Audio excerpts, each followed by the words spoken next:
My name is April Barber Scales, and I am a justice involved. Governor Cooper commuted my sentence after 31 and a half years, almost 3 years ago.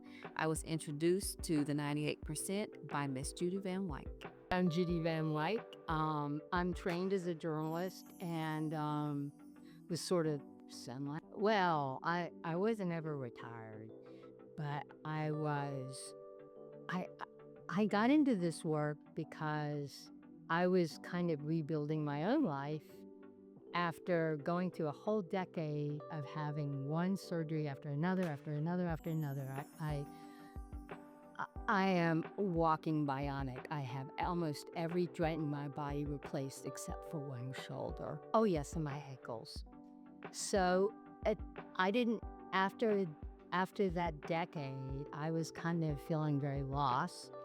And then Trump got elected, and I met a guy named William Elmore, who had just gotten out a year before, and he was working with Duke Divinity School to sort of bridge the gap between people who are incarcerated and the general public. So I became friends with him and started volunteering at Orange County Correctional. I later was on the board of a reentry house and got interested and worked with Will and his partner Tommy Green, who run the house. And that's how I got interested in reentry. And so I decided I wanted to do a podcast.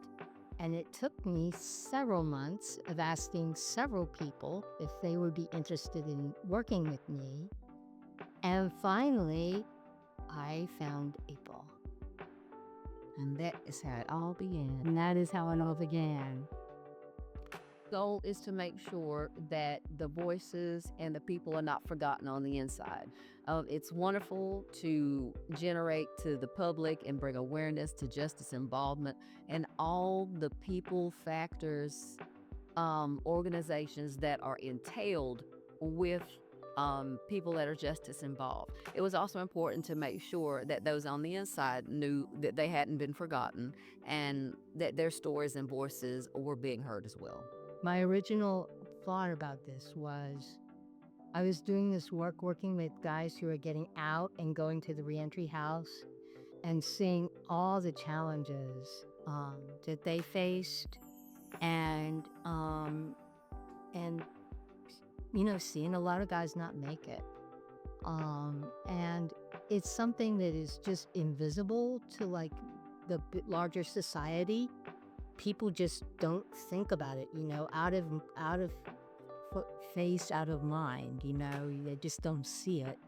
And the truth is, when you get out of prison, you sort of get out with a big F on your chest. And there's a lot of stigma and a lot of challenges to rebuilding your life.